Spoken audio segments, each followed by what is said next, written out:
සාදු සාදු සාදු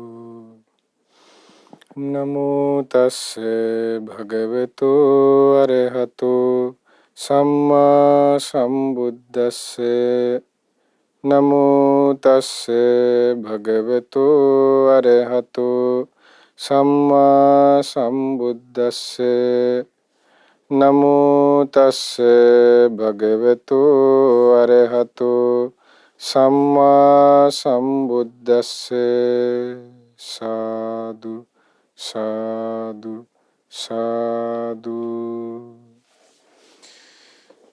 ඔබ අප සියලු දෙනාටම මේ උතුම් ධර්මයේ කියා දෙන ගුරු දේවෝත්තම කල්යාණ මිත්‍ර පින්වත් ලොකු ස්වාමීන් වහන්සේට ඔබ අප සියලු දෙනාගේම নমස්කාරය වේවා. සාදු සාදු සාදු. ශ්‍රද්ධාවන්ත පින්වත්නි, මේ දිනවල අප සාකච්ඡා කරමින් සිටින්නේ දස කතාව පිළිබඳව. ඒතර දස කතාව කියලා කතා කරනකොට එහි සඳහන් වන්නේ කතා කළ යුතු බුදුරජාණන් වහන්සේ නිතර නිතර භාවිතා කරන්නට යුතු අප්‍රමාදී බව ඇතිවීම පිණිස උපකාර වන කතාවන් 10ක් පිළිබඳව. ඒ තමයි ඔබට මතක ඇති අල්පේච්ඡකමේ වටිනාකම පිළිබඳ කතාව. ඊළඟට තමයි බුදුරජාණන් දේශනා කළේ අල්පේච්ඡකම. ඊළඟට සන්තුට්ටි කතා, ලද දෙයින් සතුටු වීම පිළිබඳව කතාව. ඊළඟට භාග්‍යතුන් වහන්සේ දේශනා කළේ පවිවේක කතා. පවිවේක කතා කියලා කියන්නේ හුදෙකලාවේ වාසය කිරීම පිළිබඳ කතාව. ඊළඟට බුදුරජාණන් දේශනා කළේ ඒ තමයි අසංස එකට එකතු නොවි වාසය කිරීම පිළිබඳව තියෙන කතාව. ඊළඟට බුදුරජාණන් දේශනා කළේ කුමක්ද? විරියාරම්භ කතා, ඊළඟට සීල කතා, සමාධි කතා, ප්‍රඥා කතා, විමුක්ති කතා, විමුක්ති ඥාන දර්ශන කතා. එතකොට ඔන්න ඔය කතාවන් 10ට බුදුරජාණන් දේශනා කළ දස කතා කියලා. ඒ දස කතාවෙන් යුක්ත වීම භාග්‍යතුන් වහන්සේ දේශනා කළේ කොහොමද? එය අප්‍රමාදී බව නොයල්ම පිණිස, විරාගයේ පිණිස, නිවන පිණිස උපකාර වන කතාවන්. එතකොට මේ කතාවන් තුළ යුතු වෙනවා කියලා කියන්නේ ඒ කතාවන්ගේ තියෙන වටිනාකම, ඊට අදාළ සිද්ධි, ඊට අදාළ ගුණධර්ම පුරුදු කිරීම ගැන, ඒ පුරුදු කරගන්නා වූ ස්වභාවයන් ගැන අන්නේ ශ්‍රාවකයා එකිනෙකා කතා බහේ යෙදෙනවා. ඒ වටිනාකම අන්නේහි තියෙන. එතකොට පින්වත්නි, ගියවර වැඩසටහනේදී ඔබට මතක ඇති අපි සාකච්ඡා කළේ දස කතාවෙන් අල්පේච්ඡ කතාව පිළිබඳවත්, ඒ වගේම ලද දෙයින් සතුටු වීම පිළිබඳවත්. එතකොට දැන් අද අපිට සාකච්ඡා කරන්න තියෙන තුන්වෙනි එක පවිවේක කතා. පවිවේක කතා කියලා කියන්නේ හුදෙකලාවේ වාසය කිරීම පිළිබඳව. එතකොට හුදෙකලාවෙන් සතුටු වීම පිළිබඳව. එහි තියෙන වටිනාකම ගැන මේ පවිවේකය කියලා කියන්නේ කුමක්ද කියන කරුණ ගැන කතාව. එතකොට හුදෙකලාව කියලා කියනකොට සමහර අය හිතනවානේ වෙනම වෙන් වෙලා වෙනම කතා බතාවක් නැතුව ඔහොම ඉන්න එකක් කියලා. එතකොට මේ පවිවේකය කියන්නේ කුමක්ද කියන එක හරි ලස්සනට විස්තර වෙනවා. ඒ තමයි පවිවේකයේ ආකාර 3යි. කාය පවිවේකය, චිත්ත පවිවේකය, උපදි පවිවේකයේ වශයෙන්. එතකොට මේ සඳහන් වන්නේ රත විනීත සූත්‍රයේ අටුවාවේ සඳහන් වන කාරණාවක්. එතකොට මොකක්ද මේ කාරණාවන් තුන? කාය පවිවේකය, චිත්ත පවිවේකය, උපදි පවිවේකයේ වශයෙන්. මේ 3 ආකාර වූ පවිවේක කියන හුදෙකලාවේ වාසය කිරීම ආකාර 3යි. කාය, චිත්ත, උපදි වශයෙන්. එතකොට කෙලින්ම ඔන්න බුදුරජාණන් මෙතනදී දැන් දේශනා කරන කොහොමද? තමන් තනියම ඔන්න සිටිනවා. හුදේකලාවන්වම සිටි. ඊට පස්සේ හුදේකලාවන්වම නිදනවා. දැන් මේක නිදාගන්නේ තමන් තනියම. ඒ කියන්නේ තමන්ගේ කාමරේ හැර තමන් ඉන්න තැන වෙන කිසි කෙනෙක් නැහැ. ඊට පස්සේ හුදේකලාවම පිඬ පිනිස හැසිරෙනවා. තමන් තනියම හැසිරෙන්නේ. එතකොට ඊට පස්සේ හුදේකලාවන්න පිඬු පිනිස වැඩම කරලා අහපව තමන් වහන්සේම තනියම එන එක දෙදෙනෙක් නැහැ කියන එකයි. දැන් සමහර වෙලාවට අපිට කොහේ හරි යන්න හැමුණාම ගමනක් යන එක දෙන්නෙක් ඕනනේ. එහෙම ස්වභාවයක් අපේ තියෙනව නේද? ඒක සාමාන්‍යයෙන් ගත්තත්. නමුත් මෙතනදී කියන්නේ මේ කිසිම දෙයකට දෙදෙනෙක් නෑ. තමන් වහන්සේගේ කටයුතු සියල්ලම තමන් වහන්සේ කරගන්නේ තනියම.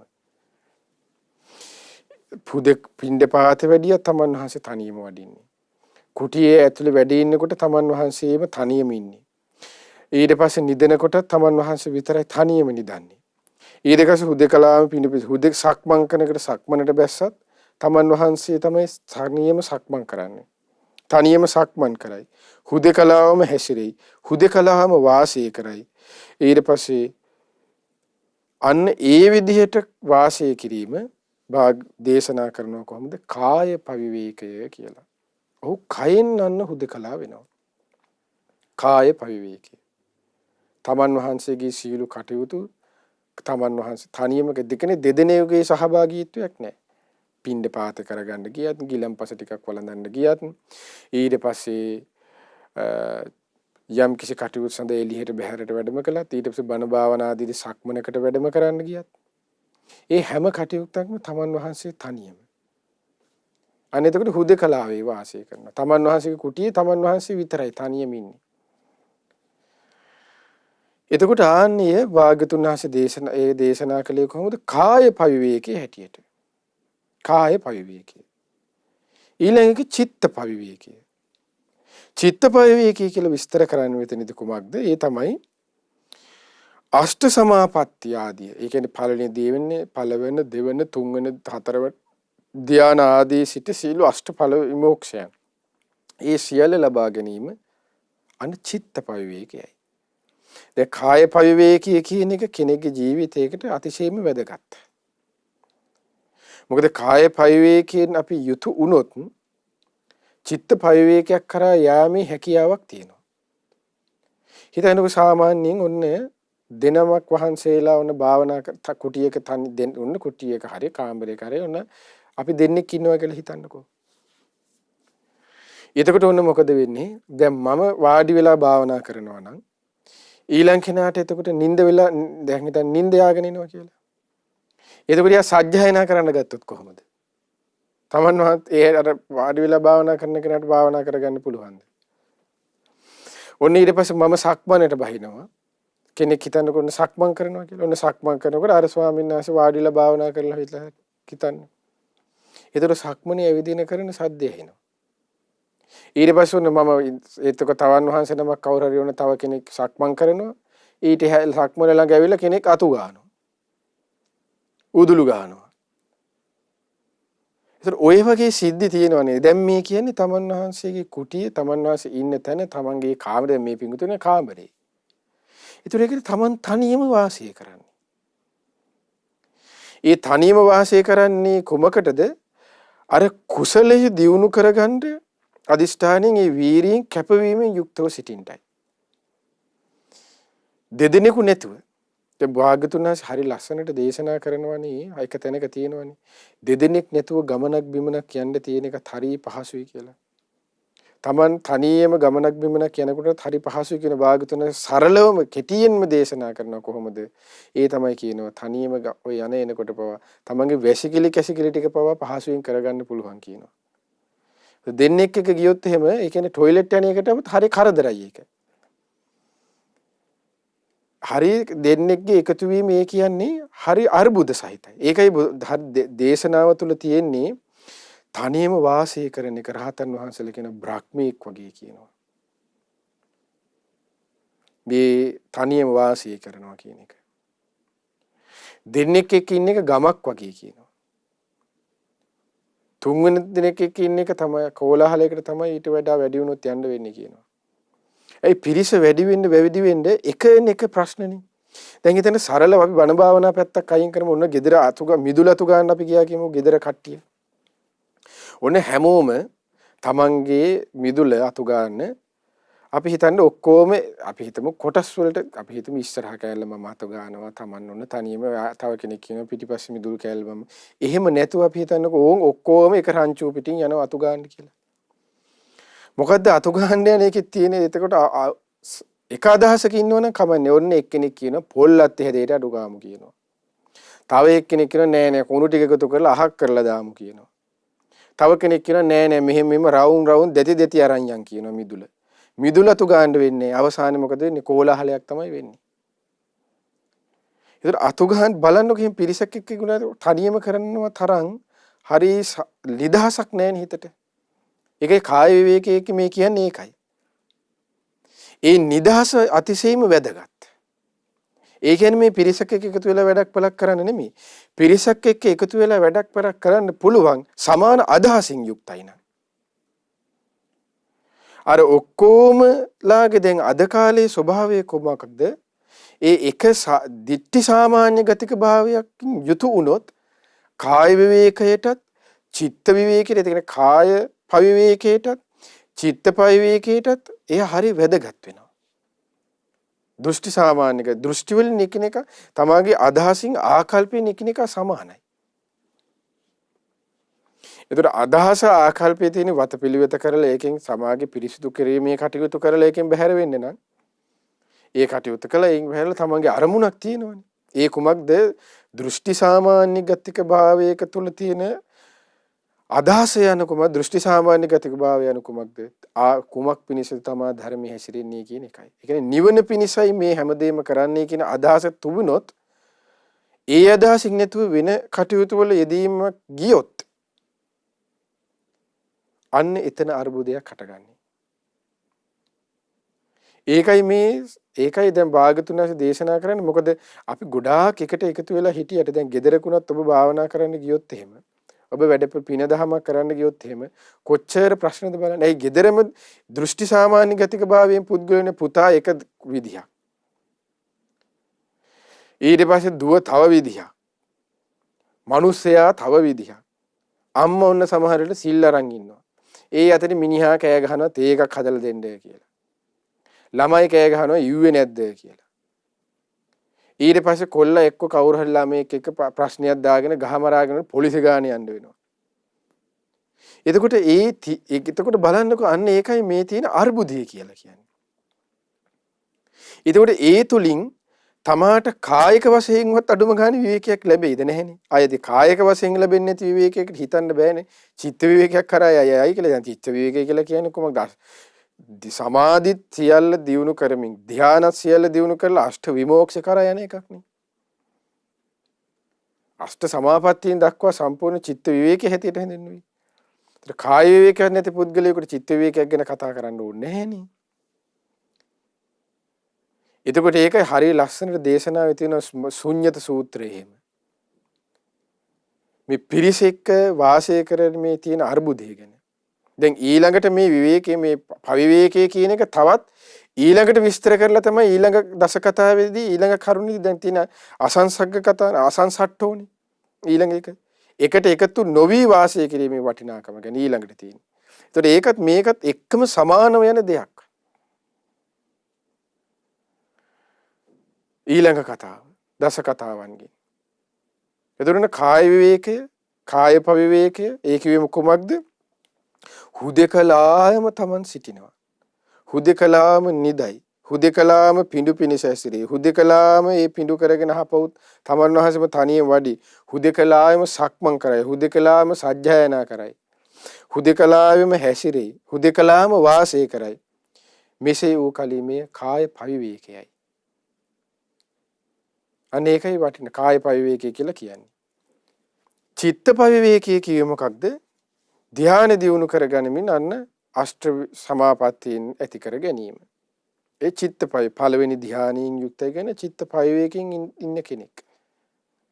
ඊට පස්සේ දෙවෙනි ධ්‍යානය, තුන්වෙනි ධ්‍යානය, හතරවෙනි ධ්‍යානය, නේව සංඥා, ආකාස සංඥායතන, නේව සංඥායතන. එතකොට ඒ සියල්ල විඥානං ඡායතන ආදී ඒ අෂ්ට සමාපත්තීන් වලින් යුතු වීම අන්න චිත්ත පවිවේකයයි. පවිවේකයේ ආකාර තුනයිනේ. කාය පවිවේකය, චිත්ත පවිවේකය, උපදි පවිවේකය. අන්න උපදි පවිවේකය කියලා කියන්නේ කුමක්ද පින්වත්නි? ඒ තමයි දේශනා කරනවා. කුමක්ද? නිවන සාක්ෂාත් කිරීම. නිවන නම් වූ විමුක්ති සැපයෙන් වාසය කිරීම.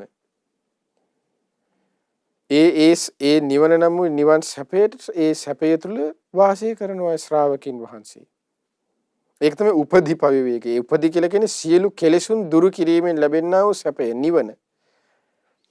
ඒ සැපය තුළ අන්න උන්වහන්සේ ඒ නිවන් සැපය තුළ අන්න වාසය කරනවා. විමුක්ති සැපය තුළ. උපදි පවිවේකය කිව්වේ ඒකයි. ඔන්න පවිවේකය. එතකොට ආන්න මේ පවිවේක කතාවෙන් යුතු වීම ගැන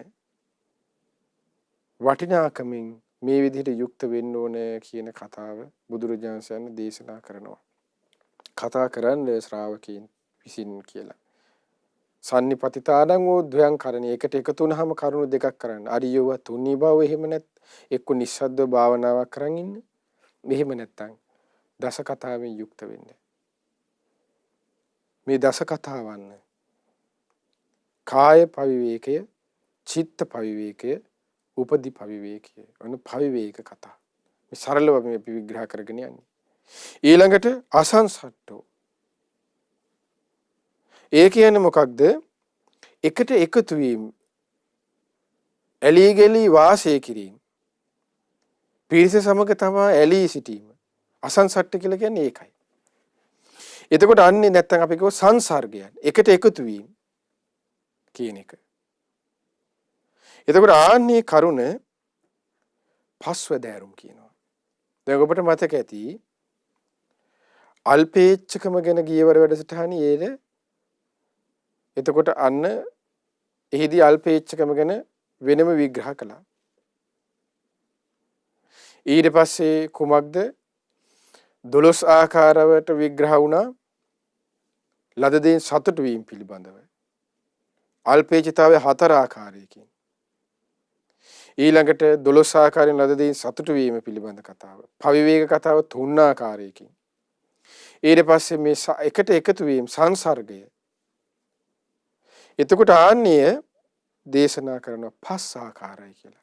අපි 5 ආකාරයකින් ආකාර 5කින් අපි එකිනෙක එකතු වෙමින් වාසය කරනවා.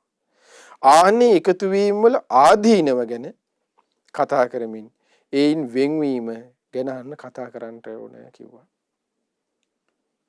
එතකොට ඒ තමයි 4 වෙනි කතාව. අල්පේච්ඡ කතා, පවිවේක කතා, අල්පේච්ඡ කතා, සන්තුට්ටි කතා, පවිවේක කතා. ඊළඟට තමයි ඔන්න මේ අපි දැන් කතා කරන කාරණාව. මේ පිරිසෙන් වෙන් වෙලා එකට එයින් වෙන් වෙලා Taman තනියම ගුණධර්මයක් පුරුදු කරන මේ පස්වැදෑරුම් වූ සංසර්ගයන් එකට එකතු වීම. ඒ තමයි දේශනා කරනවා කුමක්ද? පළවෙනි එක ඒ තමයි ශ්‍රවණ සංසර්ගය. ශබ්දයන්ගේ ඇලීම. මේ ඇලී යාම කියන එක. ශබ්දයන්ට ඇලී යනවන්නේ ඒත් එක්ක ගැලිලා ඉන්නවා. ඒ ශබ්ද සංසර්ගය. දැකීමෙන් ඇලීම. දර්ශන සංසර්ගය. ඔන්න මතක තියාගන්න. ඊළඟට තමයි කියනවා සමුල්ලාප සංසර්ගය. ඒ ඔය කතා බහ කර ඉතින් ඔය ඉන්නවා. සමුල්ලාපය. විතර්කය මිත්‍යා විතර්කයන්ගේ ඇලීම. තුන්වෙනි එක. හතරවෙනි එක සම්භෝග සංසර්ගය. ඒ කියලා කියන්නේ භෝගයන්හි ඇලීමෙන් වාසය කරනවා. පස්වෙනි එක කාය සංසර්ගය. ඒ කියන්නේ කාය ස්පර්ශයන්ගේ ඇලීමෙන් වාසය. මේ කායට දැනෙන ස්පර්ශයන්ට ඇලී වාසය කරනවා. එතකොට ඔන්න ඔය ඇලීම් වලින් අන්න බැහැර වෙන්න ඕන. එහි ආදීනවන්න කතා කරන්න ඕන. එකට එකතු වුණාම. එතකොට ඒ කතාව යුතු වුණාම අන්න කෙනෙක් අපි හිතන්නකෝ ශබ්ද සංසර්ගයේ හරි ඊට ශබ්දයෙන් හරි දර්ශනයෙන් හරි සමුල්ලාපය තුල හරි ඊට පස්සේ භෝග සම්පත් කෙරෙහි හරි ඊට පස්සේ ස්පර්ශයන් කෙරෙහි ඇලීමෙන් වාසය කරන කෙනෙක් නම් අන්‍යය මේ ඇලීම් වල තියෙන ආදීනව කල්පනා කරන්න අසන්ට අන්න ඔහුට කැමැත්තක් ඇති වෙනවා. අනේ මේ මම නිදහස් වෙන්න ඕන නේ කියන කරුණ. ඒකයි අප්‍රමාදී බව ඇතිවීම පිණිස මේ දස කතාවන් උපකාර වෙනවා කියලා කියන්නේ. එතකොට එහිදී ඔන්න පළවෙනි එක මොකක්ද? ශබ්ද සංසර්ගය. ඒ කියන්නේ මොකක්ද? ශබ්දයන්හි ඇලීම. ඒ තමයි ඔන්න කොහොමද යම් කිසි භික්ෂුවකට ඔන්න අහන්න ලැබෙනවා කියනවා මෙන්න මේ අසවල් ගමේ අසවල් නියං ගමේ අසවල් තැන ලස්සනින් යුතු දැකුම් කළු ප්‍රසාදය ඇති කරවන ලස්සන පාටින් යුතු ඔන්න ගැහැණු ළමයෙක් ඉන්නවා කියලා. ඒක අහුවට පස්සේ දැන් ඔන්න මේ භික්ෂුවට මොකද වෙන්නේ කියනවා. අන්න ඒ ශ්‍රවණයෙන් අසපු දෙයට අන්න ආසා කරන ඇලෙනවා. ඊට පස්සේ මොකද වෙන්නේ? ඇලිලා බ්‍රහ්මචර්යා ආරක්ෂා කරගන්න බැරුව ශික්ෂාවන් ප්‍රතික්ෂේප කොට අන්න ගිහි වෙනවා. එතකොට දැන් මෙයාට මොකද උනේ? අනුන් විසින් කියපු රූප සම්ප්‍රප්තියක් ගැන එහි වර්ණනාව ගැන අහලා මොකද උනේ? ඒක දැන් සමහරට කියනකොට කියනනේ විවිධ ඒ සිනහසෙන හැටි, කතා කරන හැටි, ඒ ගී ගයනෝනේ හඬ, ඒ අන්නේ ශ්‍රෝත විඥාණයට සම්බන්ධව තියෙන සියලු දේවල් වලින් අන්න ඔහු ඒ තුල බැස ගන්නවා. බැසගත්ත ගමන්ම අන්නේ දකින්න අහන්න බලන්න යන්න ආසයි. එතකොට එහෙම සිද්ධීන් තියෙනවනේ දැන්. එතකොට ආන්නේ ඒ නිසා මොකද වෙන්නේ? අන්නේ භික්ෂුව සිවුරු ඇරලා ගෙදර යනවා. ගෙදර යන්නේ කවුද? අර ගෑන් ළමයාගේ අහපු දේවල් ගැන අහන්න, දැකපු දේවල් ගැන මෙහෙම කෙනෙක් නේ කියලා අහන්න දකින්නේ. දැන් හිටියනේ බුද්ධ කාලේ අම්බපාලි. අම්බපාලි කියන්නේ රජවරු පව ඔක්කොම ආසා කරපු ගැහැණු ළමයානේ. එතකොට සමහර භික්ෂූන් හිටියනේ අම්බපාලේට ඒ ආසාවෙන් හිටපු. ඒ රූපයට වසඟ වෙච්ච, ඒ හනට වසඟ වෙච්ච. ඒතර ඒ වගේ සිද්ධීන් තියෙනවා. ඒතකොට ඒක සිද්ධියක් තියෙනවා. හිටියා ස්වාමීන් වහන්සේ නමක් තිස්ස කියලා. සාමණේරයන් වහන්සේ නමක්. මේ සාමණේරයන් වහන්සේ ඇති කරගත්ත සිත දියුණු කරගෙන අහසින් ගමන් කිරීමේ හැකියාව ඔන්න ඇති කරගත්තා. දැන් දවසක් මේ ස්වාමීන් වහන්සේ අහසින් වැඩම කරනවා. මේ ශබ්ද සංසර්ගයේ ස්වභාවය මේ විස්තර කරන්නේ. මේ කතාවක්. එතකොට දැන් මේ ස්වාමීන් අහසින් යනකොට වැඩම කරනකොට ඊට පස්සේ කම්කරු වෘත්තියේදී සිටපු මොකක් හරි වැඩකයේදී සිටපු ගැහැණු කට්ටියක් දැන් ලස්සනට සින්දු කී ඔන්නේ තමන්ගේ කම්කරු කටයුත්තේ යෙදෙන. අපි හිතන්නේ දැන් ගොයන් කපනවා නම් ඔන්න ඉස්සර තිබුණ ගොයන් කවි කියනවා. දැන් හිතන්න එහෙම සිද්ධියක් කියලා එක්ක මේ අපි කියමුකෝ එහෙම එකක් කියලා. මොකක් හරි කම්කරු වැඩක කියලා තමයි තියෙන්නේ. දැන් මේ ශ්වාස ඔන්න එතනින් අහසින් යනවා. ධෛර්යයෙන්.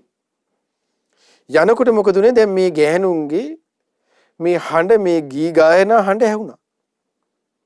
අර තරුණ ස්වාමීන් වහන්සේට. තරුණ ස්වාමීන් වහන්සේ මොකද කළේ? අහසින් යන මේ කාගේද මේ ලස්සන මෙච්චර හඬ කියලා අහසින් ඉතින් හිමීට බැස්ස පාත්තුනාම තමයි ඉතින්. පාත්තුනේ කොහෙටද? ඒ ගෑන් ළමයා ගෙදරටම තමයි. සිවුරත් නැතුව ගියේ. එතකොට ආන්නේ තිස්ස ස්වාමීනේරයන්ට වෙච්ච දේ. ඒතර මේ ශ්‍රවණ සංසර්ගයක තියෙන ආන්නේ ඒක තමයි ඇලීමක තියෙන ආදීනව ගැන කතා කරන්න කියලා බුදුරජාණන් දේශනා කළේ. එහෙම වෙනවනි කියලා.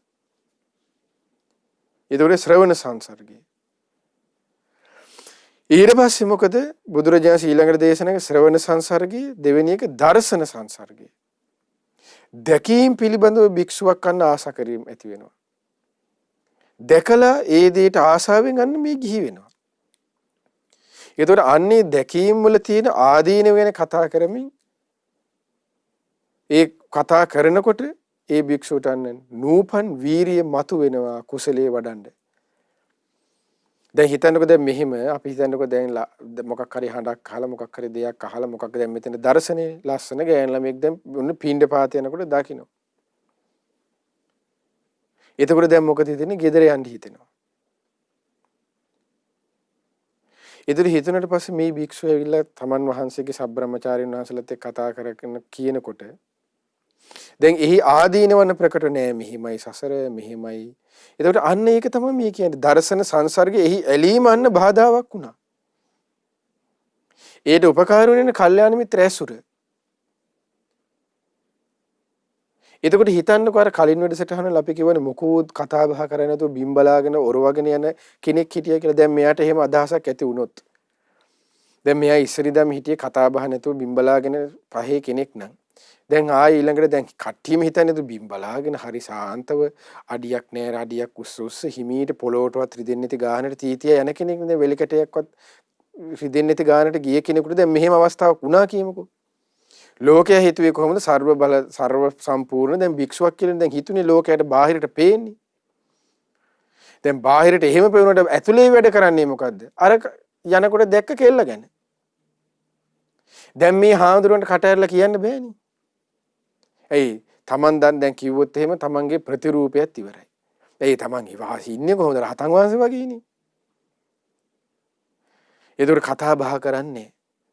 අන්න ඒකයි මේ වෘතයකදී දැන් ඒකයි නිහඬ බව කියන එක වෘතයක් කිව්වේ. නිහඬ බවක තුල තියෙන ඕනි කුසල් වැඩිවීමක සිතුවිලි ධාරාවක්. බුම්මන් ඉන්න සත්තුත් ඉන්නවනේ. එතකොට එහෙනම් ඒ සත්තුත් එහෙනම් ධර්මයක් පුරුදු කරනවා වෙන්නේ. එහෙම නෑනේ. ඒකයි බුදුරජාණන් ඒක වෘතයක් උනේ. බුම්මන් ඉන්න එක. ඒකට ඒකයි දේශනා කළේ මෞනි වෘතය. ඒ කතා කරන්නේ තු ඉන්නවා. ඒතර ඒක බැහැර කරන්න ඒකයි කිව්වේ. එතනදී දේශනාව තුළ තියෙන ද්වයං සම්නිපතිතානම් භික්කවේ ද්වයං කරේ අරියෝවා තුන්නී භාවෝ. ආර්යෝ නිස්සබ්දතාවය කියලා එතන කියන්නේ පින්වත්නි හරි ගැඹුරු කතාවක්. ආර්ය නිස්සබ්දතාවය කියලා ධර්මයේ තුල සඳහන් වෙන්නේ දෙවෙනි ධ්‍යානෙටයි. දෙවෙනි ධ්‍යානය කියලා කියන්නේ විතක්ක ਵਿਚාර රහිත ධ්‍යානය. ඒතර ආර්යෝ නිස්සබ්දතාවයේ වාසය කරනවා කියලා කියන්නේ දෙවෙනි ධ්‍යානෙට සම්වදිනවා කියන එකයි. එතකොට දැන් තේරෙන්නේ ධර්මයක්වත් දන්නේ නැතුව මොකක්වත් දන්නේ නැතුව එහෙම එකක්වත් දන්නේ නැතුව දැන් බුම්මන් ඉන්නවා කියන එකක් නේ සමහරව හිතන්නේ. නිස්සද්දව ඉන්නවා කියන්නේ ආර්ය නිස්සබ්දතාවය යන කුමක්ද බුම්මන් සිටීමයි කියලා හිතන්නේ. ආර්ය නිස්සබ්දතාවය යන කුමක්ද කියලා භාගතුන් වහන්සේ හරියට දේශනාව තුල තියෙනවා. ඒ කුමක්ද ආර්ය නිස්සබ්දතාවය යන පින්වත් මහණනි දෙවෙනි ධ්‍යානයට කියන ධමකි. විතක්ක ਵਿਚාර රහිත වූ ධ්‍යානයක්.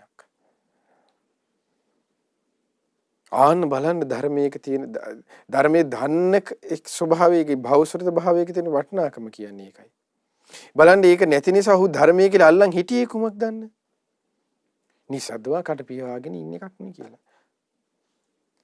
එහෙම බැරි නම් අන්න බුදුරජාණන් දේශනා කළේ කුමක්ද? අරියවා තුනී බව ධම්මීවා කතා ධර්මයේ කතා කරන්න. ධර්මයේ එකට එකතු වුණාම කතා කරන්න කිව්වේ. ඇයි මේ ධර්මයේ කියලා කතා කරන්න තියෙන්නේ මේ දස කතාවයි. මේ දස කතාව කියලා කියන්නේ කොහොමද? මේ නවංග ශාස්ත්‍රු ශාසනයයි. වෙන දෙයක් නෙමෙයි. ඉතින් බහැරවන්නේ කොමුණ කතාවද? අන්න අපි කලින් වැඩසටහන කතා කළා දෙතිස් කතාවයි. ඒකද මේ කාරණාව හරියට අන්න තේරුම් ගන්න ඕනේ.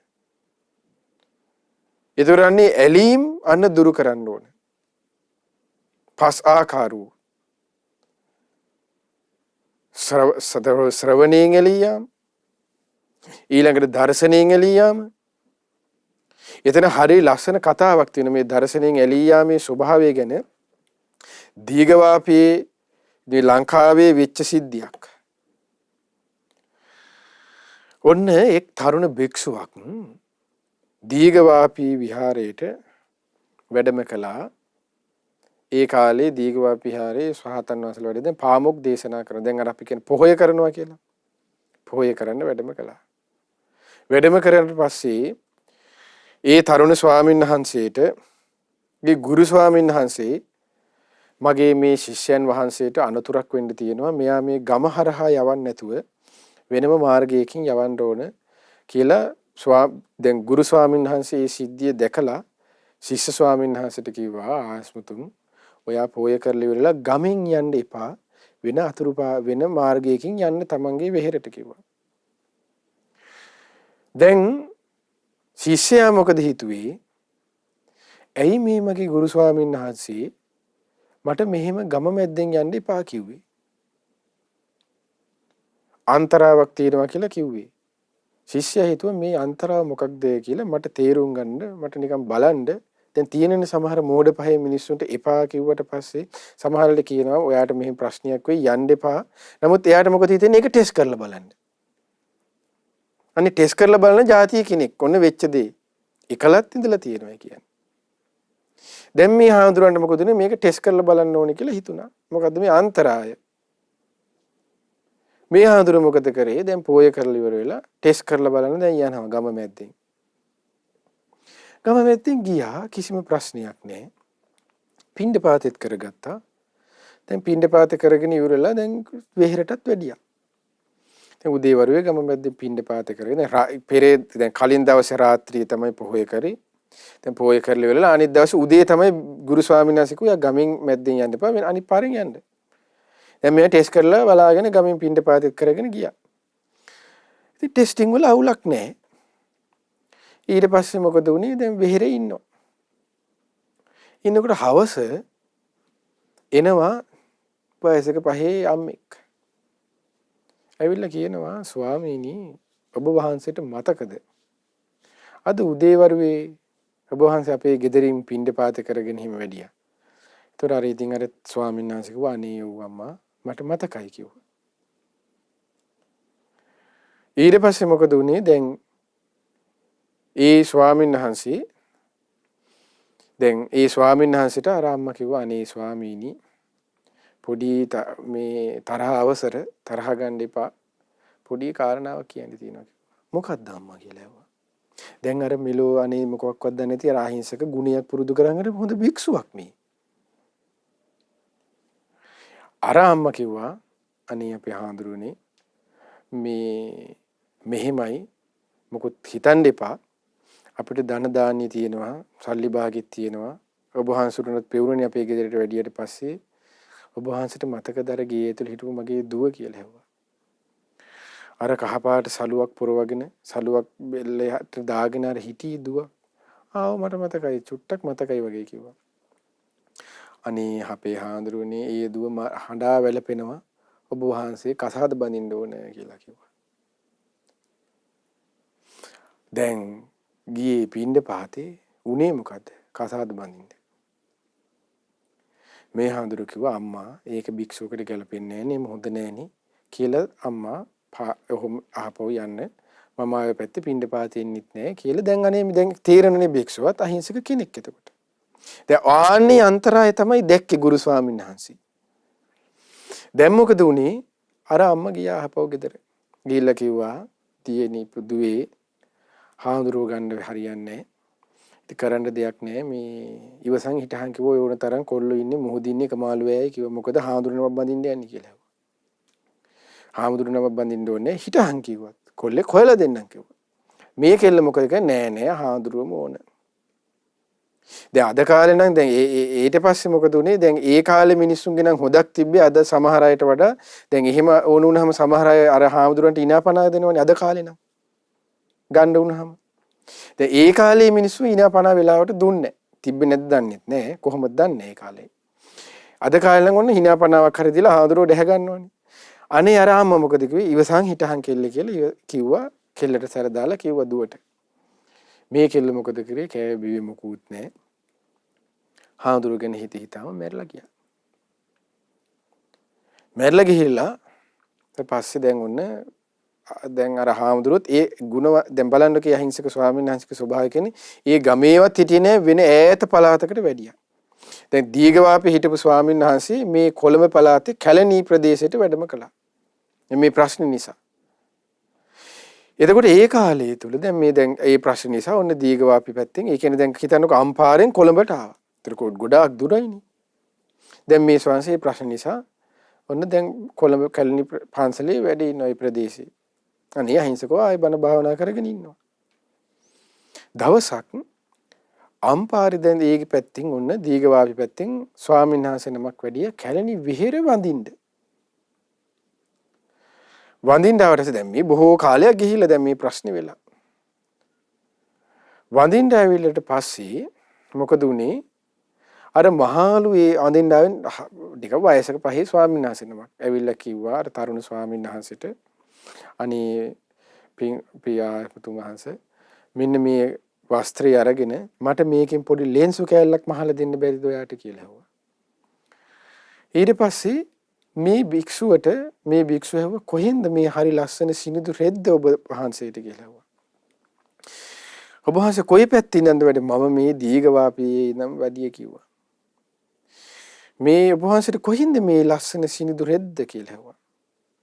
අනේ මෙන්න මෙහෙම ප්‍රශ්නයක් වුණානේ. මීට මාස 2-3කට විතර කලින් මෙහෙම අපේ හාමුදුර කෙනෙකුට ආසාවෙන් ඉඳලා ගෑන් ළමයෙක් මලා එයාගේ පාංශ කූලෙන් පස්සේ මෙන්න මෙහෙම මේක තමයි හම්බුනේ රෙදි කෑල්ල කියලා ඕන්න කිව්වා. දැන් කවුරු දැන් අර ලෙන්සුවක් මහන්න කියලා දුන්න රෙදි කෑල්ල දැන් කාගේ අතේද තියෙන්නේ? අර හාමුදුරුව අතේ. කාගේද? හාමුදුරුවන්ට පිස්සු වැටලා හිටියම කෙල්ල දැන් හිටපු රෙදි කෑල්ල දැන් මේ තියෙන්නේ. බලන්න මේ දර්ශනයේ මේ තියෙන අනතුරු කියන්න පින්වත්නි. මෙහිම අර භික්ෂුව ගැන හිතා අර ගෑන් ළමයා මැරුණා කියලා දැන් අර වයසක පහළු භික්ෂුව අර තරුණ ස්වාමීන් වහන්සේට ඒ අම්පාරත් අතහැරලා දාලා ආපු අර තරුණ ස්වාමීන් වහන්සේට කැලණි පැත්තට ආපු ඒ ස්වාමීන් වහන්සේට හිතෙනකොට කිව්වේ මොකක්ද? හිතුනේ අනේ එච්චර මෙයා මට ආදරයක් තිබ්බද කියලා අර භික්ෂුව හිතා අර රෙදි කෑල්ල අරගෙන ගිහිල්ලා හිතා දැන් කුටියේ ඉන්නවා. රාත්‍රියේ ලෙඩ වුණා, heart attack එකක් ආවා අර භික්ෂුව මලා. ඔන්න බලන්න අන්තර ඇලීමක තියෙන ස්වභාවයක තියෙන අනතුර. මෙන්න මේ සිද්ධාමයේ තමයි එදා අර ගුරු ස්වාමීන් වහන්සේ දැක්ක යන්න එපා ඔබ ගම මැද්දෙන් කියලා කිව්වේ. ඇහුවද? නෑ. ඒතර බලන්න වෙච්ච සිද්ධිය. මෙන්න මේ ඇලීමක තියෙන ආදීනම මේ අටුවාවේ තියෙන ලස්සන කතාවක් මම මේ කිව්වේ සරලව මේ හරි විස්තර ඇතුව තව තියෙනවා. දර්ශනේ තියෙන ඔන්න බඹසරට තියෙන අනතුර. අන්න. එතකොට ඒ විදිහට දැන් පළවෙනි එක මොකක්ද? ඒ තමයි ශ්‍රවණ සංසර්ගය, ශබ්දයෙන් නිහලීම. දර්ශන සංසර්ගය දෙවෙනි එක. ඊළඟ එක සමුල්ලාප සංසර්ගය. සමුල්ලාප කියලා කියන්නේ මිත්‍යා විතර්ක කතාව තුල. අල්ලාප සල්ලාප වශයෙන් කතා කර ඉන්නවා. එතකොට අල්ලාප සල්ලාප වශයෙන් කතා කර දැන් හිතන්නකෝ අපි ආගියේ මුල ගියේ තැන් බොව්ව දැන් කතා කර දැන් ඔහෙම ඉන්නකොට මොකද වෙන්නේ? ඒක ප්‍රමාදයේ පිණිසේ භික්ෂුවට හේතු වෙන්නේ නැද්ද? ප්‍රමාදයේ පිණිස හේතු වෙනවනේ. ආන්න ඒක භාගතුනස එපා කියලා දේශනා කළා. උන සංසමේ ඇලීම් වල ස්වභාවය අල්ලාප මිත්‍යා විතර්ක ගැන හිතේදී අල්ලාප සල්ලාප ගැන කතා කර ඉන්නවා.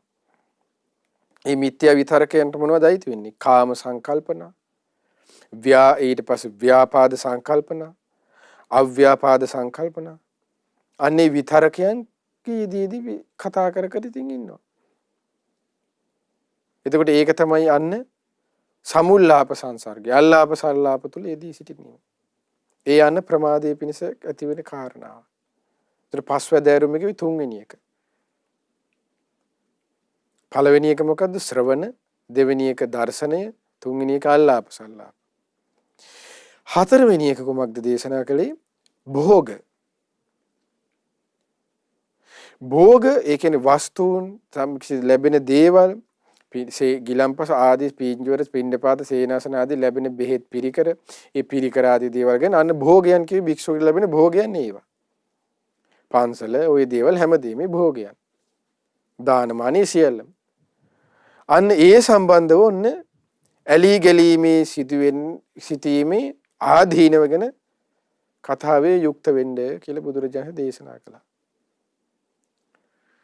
ඒ දේවල්හි ඇලී ගැලීමේ තියෙන ආදීනව කතා කරන්න කියලා භාගතුන දේශනා. ඇයි එතකොට එයාට අහස හිතනවනේ එයින් ගැලවෙන්න. දැන් ඇලී ගැලී හිටියොත් එහෙම යකෙක් භූතෙක් කළානේ පන්සලට එන්නේ, ගෙදරට එන්නේ. ඒතර භෝගයන්ගෙහි තියෙන සංසර්ගය. ඒකට දේශනා කරේ මොකක්ද? සම්භෝග සංසර්ගය කියලා. භෝගයන්ට ඇලී යාම. ඒකට ලස්සන සිද්ධියක් තියෙනවා පින්වත්නි. ඒ තමයි මිරිසවැටිය. දැන් අනුරාධපුරයේ තියෙන මිරිසවැටිය. මිරිසවැටි විහාරයේ පූජාව දවස උත්සවේ මිරිසවැටි සෑයේ. එතන මිරිසවැටි සෑයේ පූජා දවසට භික්ෂූන් ලක්ෂයක් වැඩම කළා. භික්ෂුණීන්ද ලක්ෂයක් වැඩම කළා. එතකොට ඒ වැඩම කළාට පස්සේ දැන් එතන හිටිය උපසම්පදා තෙරුන් වහන්සේලාට ස්වාමීන් වහන්සේලාට දැන් උපස්ථාන කරන්නේ කවුද? ඒ තමයි සාමණේරයන් වහන්සේලානේ. සාමණේර අය භික්ෂූන්ට, සාමණේරවරු භික්ෂුණීන්ට දැන් උපස්ථාන කරන. දැන් ලක්ෂය බැගින් භික්ෂූන් ලක්ෂය, භික්ෂුණී ලක්ෂය ගානේ බැගින් වැඩම කළානේ. දැන් එහිදී සංඝයා උදෙසා කැඳක් හැදුවා. දැන් කැඳ හදලා ඒ කැඳ පූජා කරන්නට භික්ෂූන්ට හිටියේ දැන් සාමණේරයන්. දැන් උණු කුස්සියෙන් ඒ කැඳ අරගෙන එනවා. දැන් එක සාමණේර ස්වාමීන් වහන්සේ නම. කැඳ අරන් එනකොට දැන් මේ සාමණේර ස්වාමීන් වහන්සේ පාත්‍රයට කැඳ එක පුරවගෙන අරන් ඉන්නේ කොහොමද? දැන් මේ සිවුරු පොටින් දැන් රත් වෙලානේ තියෙන රස්නේනේ. ඒතර සිවුර අතුලට දාලා දැන් අර අපි මුට්ටියක් වළඳක් අරන් තියන්නේ රස්නේ නිසා මෙහෙම රෙදි කෑල්ලක කොහොම අරගෙන තියෙන අත පිච්චෙනවට. අන්න ඒ නිසා දැන් මේ භික්ෂුව මොකද කළේ? ඒ නිසා සිවුරෙන් අල්ලගෙන පාත්‍රෙ මෙහෙම සිවුරෙන් අල්ලගෙන අත පිච්චෙන නිසා දැන් අල්ලගෙන එනවා. එනකොට ආයේ මේ රෙදි කෑල්ල අස්සෙන් අර පාත්‍රයෙන් රස්නේ වදිනවනේ අතට. එතකොට අනේ අර චූටි සාමණේර ස්වාමීන් වහන්සේ මොකද කරන්නේ? ආයේ එක චුට්ටක් තියෙනවා බිමින්. ආයේ තියලා ආයේ අර විදිහටම ඔහොම අල්ලන් එනවා. දැන් කුස්සී ඉඳන් දානශාලාවට ටිකක් දුර තිබ්බේ. දැන් භික්ෂුණීන්ට උපස්ථාන කරන්න හිටියේ කවුද? සාමණේරීවරුනි. එතකොට එතනත් හිටියේ අනේ චූටි තෙරණියක්. දැන් මේ දෙන්නට වයස අවුරුදු 7යි. අර පොඩි සාමණේරියන් වහන්සේ මොකද කළේ? දැන් මේ චූටි සාමණේර ස්වාමීන් වහන්සේ මෙහිම පාත්‍රය ආයේ තියෙනවා. ආයේ සිවුරෙන් පටලව ගන්නවා. ආයේ අරන් එනවා. දැන් මේක දැක්කා. දැකලා එතෙන්ට ඇවිල්ලා කිව්වා, "ඇයි ඔයාට මේ තැටියක් නැද්ද? ඕක යටින් තියාගෙන අරන් යන්නේ" කියලා. "අනේ නෑ මෙයා මට නෑනේ" කිව්වා අර චූටි ස්වාමීන් වහන්සේ. ඊට පස්සේ අර සාමණේර චූටි භික්ෂු මේ තෙරණිය මොකද කළේ? ඒ සාමණේරිය කිව්වා, "එහෙනම් මට තැටියක් වැඩිපුර තියෙනවා. මං ඔයාට දෙන්නම්" කිව්වා. දැන් මේ චූටි වයසේ ඇයිනේ ඉතින්. ඉතින් අර චූටිනේ ඉතින් මෙයා අරයාගේ තැටිය මෙයාට දුන්නා. දැන් මෙයා ඉතින් තැටියේ උඩින් අරක තියාගෙන දැන් පහසුවෙන් අරගෙන ආවා. දැන් අරන් ඇවිල්ලා උපස්ථානයේ පින්කමත් ඉවරයි. ඔන්න හරි දැන්. දැන් ওই විදිහට හිටියා. ওই විදිහට දැන් අවුරුදු 7 දින දෙන්න හම්බුනේ දැන්. ඊට පස්සේ වස් 60ක් දෙන්න මුණ ගැහෙන්නේ. ඒ කියන්නේ දැන් අවුරුදු 7 හිටියපු කෙනා දැන් ඔන්න උපසම්පදා වෙලා අවුරුදු 20 දී ඊට පස්සේ වස් 60ක් ගියා කියලා කියන්නේ දැන් වයස කීයද? අවුරුදු 80ක් නේ. ඒතර ඔන්න වයස අවුරුදු 80යි වස් 60යි. දවසක් ලංකාවට දුර්භික්ෂයක් ආවට පස්සේ මොකද වෙන්නේ? දැන් කලින් මේ වස් 60 ඇතුළතදී දැන් එදා සිද්ධිය මේ. ඒකෙන් පස්සේ දැන් අර ටික කාලයක් වුණාට පස්සේ අර සාමණේරිය මොකද කරන්නේ? පිට රටකට වඩිනවා. ජම්බුද්වීපයට. වැඩලා එහි වාසය කරනවා. දැන් මේ අර චූටි සාමණේර ස්වාමීන් මෙහි දැන් ඒ දෙන්නට මොකක්වත් මතක නැහැ ඉතින්. වස් 60ක් ගිය තැන දැන් මොකද වෙන්නේ? මෙහි දුර්භික්ෂයක් ලංකාවේ හටගත්තට පස්සේ එයින් බේරෙන්න කියලා අර වස් 60ක් වෙච්ච භික්ෂුව මොකද කරන්නේ? ඔන්න දඹදිවට වැඩම කරනවා. දැන් මේ භික්ෂුණියට අහන්න හම්බ වෙන දැන් එයාටත් කීයද? වස් 60යි. අහන්න ලැබෙනවා භික්ෂුවක් ලංකාවෙන් වැඩම කළා කියලා. දැන් අපේ රටේ කෙනෙක් අපිත් ආවිල්ලා ඉන්නවා කියලා දැක්කොත් එimhe මනුස්සකමට අපි උනත් ගිහිල්ලා කතා කරන්න යනවනේ. දැන් ඉතින් අර භික්ෂුණියත් මොකද කරේ? කතා කරන්න ආවා. දැන් අර භික්ෂුණිය දැන් හොඳටම නාකි. දැන් මේ හාමුදුරුවොත් දැන් නාකි. දැන් වයසක පහේ දෙන්න. දැන් හාමුදුරු භික්ෂුණියත් ඉතින් ඇවිල්ලා කතා බහ කරා. ඔබ වහන්සේ ලංකාවෙන් වැඩියා කිව්වේ ඔබ වහන්සේද? එතකොට ඔන්න කොහොමන් තමයි වැඩියේ. ඔබ වහන්සේ කොපමණ කලක් වෙනවද කියලා මට මේ වස් 60ක් වෙනවා. මෙහෙමයි එතකනේ ඔබ වහන්සේ කොයි කාලෙද මහණනි? මං අවුරුදු 7 දී මහණ වුණේ. ඊටතර භික්ෂුණියට නිකන් හිතුණා අහන්න ඔබ වහන්සේ කියන්නේ අවුරුදු 7 දී කියලා කියන්නේ ඔබ වහන්සේට මතකද මිරිසවැටියේ පින්කම? ඒ පින්කම කාලෙ ඉඳන්කොට ඔබ වහන්සේ මහණ වෙලාද කියලා ඇහුවා. අනේ ඔව් භික්ෂුණිය මම මහණ වෙලා හිටියේ ඒ කාලේ කිව්වා. ආනේ එහෙමද? මමත් මේ පින්කමට ආවනේ අපේ හාමුදුරනේ කියලා දැන් භික්ෂුණියත් ඔන්න කතාවට වැටුණා. දැන් අල්ලාප සල්ලාපේ ඔන්න දැන් දෙන්න කතාව දැන්. ඒ කාලේ අපේ මගේ වයස මේ දැන් ඔන්න පටන් ගත්ත භික්ෂුණිය කියන්නේ. ඒ ඉන්නකොට මම මෙහෙම පින්කමට මෙහෙම උපස්ථාන කරන්න හිටියේ අපේ භික්ෂුණීන් වහන්සේලාට ඒ කාලේ මම ඉතින් මෙහෙම කරනකොට මට ඒ කාලේ තරුණ හිටියා මගේ වයසම සාමණේර භික්ෂුවක් සාමණේර ස්වාමීන් වහන්සේ නම මට මතකයි. එයා මෙන්න මෙහිම අනේ මට අද වගේ මතකයි මෙහිම පාත්‍රයේ තියෙනවා මෙහිම ආයේ උස්සන් යනවා මෙහිම ආයේ අරන් යනවා. එතකොට මම ගිහිල්ලා එයාට තැටියක් දුන්නා මේකේ තියාගෙන යන්න කියලා. මට ඒ සිද්ධිය හොඳට මතකයි කියලා කිව්වා. කියනකොට දැන් අර භික්ෂුව මොකද කළේ? බෑග් එක මල්ලට අත දාලා තැටියක් ගත්ත එළියට. මේකද ඔයා කියපු ඒ තැටිය කියලා හැවුවා. අනේ අපේ මේකනේ ඉන්නම් කියලා. ඒ කියන්නේ ඔබ වහන්සේ දෙයි කියලා හැවුවා. අනේ ඔව් මං තමයි කිව්වා.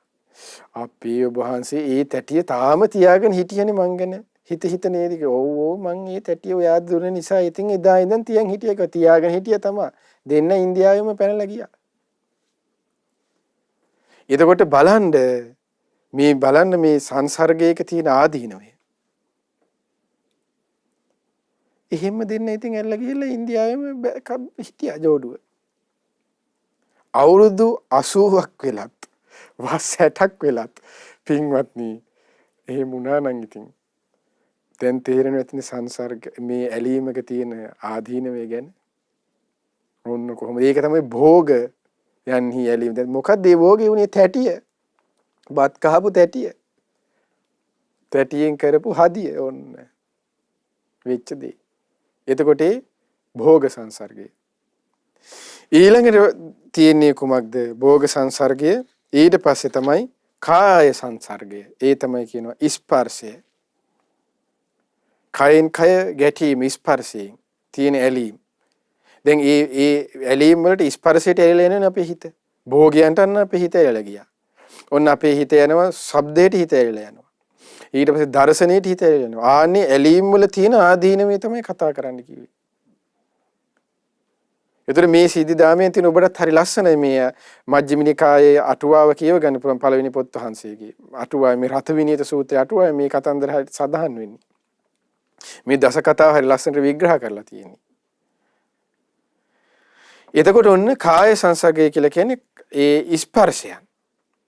කයයි පහසයි විඥානය එකතු වීමෙන් ඒ ස්පර්ශයෙන් ලැබෙන කාය ස්පර්ශය ගැන මේ කතා කරන්නේ. දැන් දර්ශනයේදී කතා කළේ කොහොමද? ඇසයි රූපයයි විඥානයකද ඇසේ ස්පර්ශයක් ගැන. ඊට පස්සේ ශබ්දයේදී කනයි ශබ්දයේ විඥානයකද කනේ ස්පර්ශයෙන්. දැන් මෙතනදී විස්තර කරන්නේ කයයි පහසයි කයයි විඥානයයි. කය ස්පර්ශය මුල් කරගත්තා. ඔය පහසයන් මුල් කරගෙන ඒ ඇලීම් වල තියෙන ආදීනව ගැන අන්න එකතු වුණාම කතා කරන්නට කිව්වා. එතකොට එතනදිත් හරි ලස්සන මේ අටුවාවේ හරි ලස්සන කතාවක් තියෙනවා පින්වත්නි මේ තේරුම් ගන්න. මේ ආදීනවේ ගැන. ඒ තමයි මහා සෑමලුවේ ඉස්සර අනුරාධපුරයේ භික්ෂූන් ඒ කියන්නේ සාමණේර ස්වාමීන් වහන්සේලායි පොඩි සාමණේර ස්වාමීන් සාමණේරියන් වහන්සේලායි දැන් ඉස්සර ධර්මයේ පාඩම් කරනවා. භික්ෂු කියන්නේ පිරිමි කියන්නේ දැන් අපි කියව සාමණේර ස්වාමීන් වහන්සේලා ඉදිරියේ ඊට පස්සේ පොඩි මෙහෙණින් වහන්සේලා පිටිපස්සට වෙන්නේ. දැන් ඔහොම කතා කර කර එතකොට භික්ෂුන් ඉදිරියේ උගන්වනවා. තෙරුන් වහන්සේලා. දැන් ඔන්න වන පොත් කරමින් සජ්ජායනා කර කර පාඩම් කර කර ඉන්නවා දැන්. දැන් මෙහෙම පාඩම් කර කර ඉන්නකොට දැන් මේ එතකොට මෙතනදී එතන සාමණේර කියලා නෙමේ කතාවේ සඳහන් තරුණ භික්ෂුන් වහන්සේලා කියලා. මහා සෑමලුවේ තරුණ භික්ෂු භික්ෂුණී පාඩම් කරත් ඒ විදිහට බණ අහසනවා දැන්. ওই විදිහට අහසලා පාඩම් කරලා ඉවර වෙලා දැන් මේ දෙගොල්ලම වහන්සේලා දැන් නැකිටලා හපව වැඩම කරන්න ගියා. දැන් වැඩම කරනකොට භික්ෂුණීන් දැන් එක ළඟනේ දැන් ඒ තැනදී අවස්ථාවේදී හිටියේ. ඒ යනකොට ඉතින් පිරිසත් වැඩිනේ කාලේ. මෙහෙම වැඩම කරනකොට මොකද උනේ? භික්ෂුණියකගේ අතක් වැදුනා භික්ෂුවකගේ ඇඟේ. හිතලා නෙමෙයි කියලා. දැන් අපි හැරෙන කරනකොට ඉතින් දැන් සිවුරු පොරවනකොට එහෙම අතපය සමහරවිට වටේ ඉන්න අය වදින්න පුළුවන්. දැන් පිරිසත් එදා ගොඩක් වැඩි නිසා භික්ෂුණියගේ අත වැදුනා භික්ෂුවගේ ඇඟේ. මේ මහසෑමලු වෙච්ච සිද්ධි මේ අනුතුරු කියන්නේ ආන්නේ ඒකයි මේ ආදීනමයි කියලා කියන්නේ. ඊට පස්සේ මොකද උනේ? අත වැදුනට පස්සේ මේ භික්ෂුවගේ පපුවේ තමයි කියනවා අර භික්ෂුණියගේ අත වැදුනේ. වැදුනට පස්සේ භික්ෂුව මොකද කළේ කියනවා. එහෙම පපුවේ වැදිච්ච තැන දැන් සිවුරු පොට තියෙනවනේ. ඒක අල්ලගෙන තද කරගත්තා කියනවා හිතෙන්. අත අල්ලගෙන නෙමෙයි. අත භික්ෂුණියගේ වැදුනා ඇඟේ. භික්ෂුණියගේ අත වැදුන භික්ෂුවගේ පපුවේ වැදුනට පස්සේ ඒ පපුවේ වැදිච්ච තැන මෙහෙම අර එකතු කරලා මිනිස්සු මෙහෙම තියාගන්නේ. අන්න ඒ වගේ අර භික්ෂුව මෙහෙම කරලා තියාගත්තා කියනවා. ඒක අර භික්ෂුණිය බලන් ඉඳලා හිතුණා කියනවා ඇහුවා කියනවා ඔයා මට ඔච්චර ආදරේද කියලා ඇහුවා කියනවා. ඔව් මං ඔයාට ආදරේ තමයි. ඕන්න පාඩම දෙන්නම ගියා. එතකොට මේ බලන්න මේ ලංකාවේ වෙච්ච දේවල් මේ ඕලාරික දේවල් මේ සුළු සිද්ධීන් මේ සුළු එතකොට මහා බරපතල කාය සංසර්ග දේවල් නෙමෙයි මේ සුළු සිද්ධියක තියෙන ආදීනව බලන්න. ඒතර ඒකයි මේ කොටස් ටික හරි ලස්සනයි කියන්නේ පින්වත්. මේ රත විනීත සූත්‍රයේ තියෙන අටුවාවේ ඔබත් කියව ගන්න. තව ලස්සන සිද්ධි තියෙනවා ඉතින්. එතකොට ඒ නිසා පින්වත්නි ඔද අද අපි කතා කළේ යොන්න පවිවේකයේ ගැනත් ඊට පස්සේ ඇලීමක තියෙන ආදීනව පිළිබඳව. ඔය කතා දෙක තමයි අද අපි සාකච්ඡා කළේ. ඊට පස්සේ ඊළඟට තියෙන සීල කතා, විරියාරම්භ කතා, විරියාරම්භ කතා, සීල කතා, ඊට පස්සේ සමාධි කතා, ප්‍රඥා කතා, විමුක්ති කතා, විමුක්ති ඥාන දර්ශන කතා. ඔය කතා ටික තමයි දස කතාවට අදාළ ඊළඟ ටික. ඒතර ඊළඟ වැඩසටහනේ අපි ඒ කතාවන් පිළිබඳව සාකච්ඡා කරන්න යම් අදහසක් ගැනීම බලාපොරොත්තුවක් තියෙනවා. ඉතින් මේ විදිහට මේ දස කතාවන් ඔබ යුක්ත වෙන්න උත්සාහ කරන්න. මේ දස කතාවන්ගේ යුක්ත වෙමින් ඒ දස කතාවන්ගේ තියෙන කාරණාවන් තුල තිබෙන අල්පේච්ඡ බව නම් මහේච්ඡ භවයේ ආදීනවේම නිතර කල්පනා කරන්න. ලද දෙයින් සතුටු වෙන්නේ නැති ලද දෙයින් සතුටු නොවීමේ තියෙන ආදීනවේම කල්පනා කරන්න. ඊට පස්සේ පවිවේකයේ ගැනම කල්පනා කරන්න. ඒ හුදකලාවේ තියෙන වටිනාකම ගැන. පිරිස සමග එක්වීමේ තියෙන ආදීනව ගැන. ඊට පස්සේ සංසර්ගයන්ගේ ඇලී යාම් වල තියෙන ආදීනව දැන් මේ පේනවනේ කතාවල අපි කතා කළේ. අන්නෙහි ආදීනම ගැන නිතර සාකච්ඡා කරන්න. ඒහන්ගේ ආදීනම සිහි කරන්න. අන්න ඒක තමයි දස කතාවෙන් යුක්ත වෙනවා කියලා කියන්නේ. ඉතින් මේ විදිහට දස කතාවන්ගෙන් යුක්ත වෙමින් ඔබ අප හැම දිනාට ගෞතම බුදුසසුනේ පිළිසරණ ලබා ගන්න වාසනාව සැලසේවා. සාදු සාදු සාදු. පුණ්‍යානුමෝදනාව චරත භික්ඛවේ චාරිකං වැඩසටහන් මාලාවේ 27 වන වැඩසටහනෙහි අද දින දායකත්වයේ දරන්නේ අංක 89 විරියපුර බදුල්ල යන ලිපිනේ පදිංචි පින්වත් W.A. තිලිනී වීරක්කොඩි දීනිය ඇතුළු ඒ පවුලේ සීලු දෙනාගේ දායකත්වයෙන් යුක්තව. ඉතින් රැස් කරගන්න යෙදුණු සීලු පින අපි ප්‍රථමයෙන් අනුමෝදන් කරමු. පින් කැමති සීලු දෙවිවරුන්ට සක්දේව රජුන් ප්‍රධාන තවුසවත සීලු දෙවියෝද ඒ වගේම ධතරාෂ්ඨ විරූඪ විරූපාක්ෂ වෛශ්‍රවණ යන සතරවරම් දෙව්මා රජ දරුවන්ටත් මේ වගේම ආලවක සෙම්පතිතුමන් සීවක සෙම්පතිතුමන් ඇතුළු සියලුම සෙම්පති දෙවිවරුන්ටත් මේ පින් අනුමෝදන් වෙත්වා. මේ පින් බිමට අධිග්‍රහිත සියලු දෙවියෝද ඒ වගේම සුමන සමන් දෙවිනුළු දුන්නු පුල්ලන් දෙවිනුළු ඇතුළු ලක්දිව බුදුසසුන සුරකින්න නානා නම්ගොත් වාසී සියලු දෙවියන් බ්‍රහ්මීන් මේ පින් අනුමෝදන්ව දිව්‍ය ආයුෂ වරණ සැප බලයෙන් වැඩිත්වා. ශ්‍රද්ධා සීල ශ්‍රුත ත්‍යාග පඤ්ඤා යන සීක බල ධර්මයෙන් වැඩිත්වා. පිනෙන් සතුරුන සියලු දෙවියන්ගේ දිව්‍ය රැකවරණ ආරක්ෂා උදව්පකාර ඔබ අප සියලු දෙනාටද ඒකාන්තයෙන්ම සැලසෙත්වා. දායකත්වයේ දරු ඒ බදුල්ලේ පදිංචි තිලිනි වීරක්කොඩි දීනිය ඇතුළේ පවුලේ සෑම දෙනාට සලසා දෙත්වා. දෙවියෝද බ්‍රහ්මයෝද මේ පින් අනුමෝදන්ව ගෞතම බුදු සසුනේ චතුරාර්ය සත්‍ය ධර්මයේම අවබෝධ කරත්වා. ඒ වගේම මේ සීල පුණ්‍ය ධර්මයන් 2008 දෙසැම්බර් මාස 8 වන දින මිය පරලොව ගිය DM රන්මෙන් නිකා ආච්චි අම්මාට මේ පින් අනුමෝදන් වෙත්වා. ඒ වගේම කරවලිස් වීරක්කොඩි සීයාටද මේ පින් අනුමෝදන් වෙත්වා. ඒ නම් සඳහන් කර නොකර ඔබ අප සියලු දෙනා නමින්ද මිය පරලොව ගොස් ඥාති වර්ගයා පින් බලාපොරොත්තු වෙමින් ඇද්ද? ඒ සියලු ඥාතීන්ද මේ පින් අනුමෝදන්ව ඥාතීන්ගේ පරලොව ජීවිතයේ සැපවත් වෙත්වා, සුවපත් වෙත්වා, සුවපත් වෙත්වා. ඥාතීන්ද සංසාර දුකෙන් අත මිදෙත්වා. ඒ වගේම මේ සියලු පුණ්‍ය ධර්මයන් සුජීවත්ව සිටින W.A. ඊබට් වීරකොඩි පියාණන්ට, මාලනී කුමාරී මෑණියන් ඇතුළු ඒ පවුලේ සියලු දෙනාටමත්, කල්යාණ මිත්‍ර ගුරුවර ඇතුළු ඒ සෑම දෙනාටමත් මේ පින් අනුමෝදන් වෙත්වා. ඒ වගේම දායකත්වයෙන් දරු අංක 8 විරියපුර බදුල්ල යන ලිපිනේ පදිංචි පින්වත් W.A. තිලිනි වීරකොඩි දියණියටද මේ පින් අනුමෝදන්ව ඒ හැම දිනාද නිදුක් වෙත්වා, නිරෝගී වෙත්වා, සුවපත් වෙත්වා, සුවපත් වෙත්වා. චිරජීවනය, දීර්ඝායු සම්පත, සීල ආරක්ෂාව, රැකවරණේ සැලසේවා. ඒ හැමදෙනා කරන කියන සීල කටයුතු රැකී ආරක්ෂා කටයුතු ආදී ඇතම් ඒ සියල්ලද ਸਰව ප්‍රකාරයෙන් සාර්ථක වෙත්වා. ඒ හැමදෙනාටමත් මේ පින ගෞතම බුදුසසුනේ උතුම් ධර්මාභෝධී පිණිස ඒකාන්තයෙන්ම උපකාර වෙත්වා. ඒ වගේම මේ සීල පුණ්‍ය ධර්මයන් ඔබ අප සියලු දෙනාගේම ගුරු දේවෝත්තම කල්යාණ මිත්‍ර පින්වත් ලොකු ස්වාමීන් වහන්සේට දෙකලෙස අනුමෝදන් වෙත්වා. පින්වත් ලොකු ස්වාමීන් වහන්සේද මේ පින් අනුමෝදන්ව නිදුක් වෙත්වා, නිරෝගී වෙත්වා, සුවපත් වෙත්වා, සුවපත් වෙත්වා, සුවපත් වෙත්වා.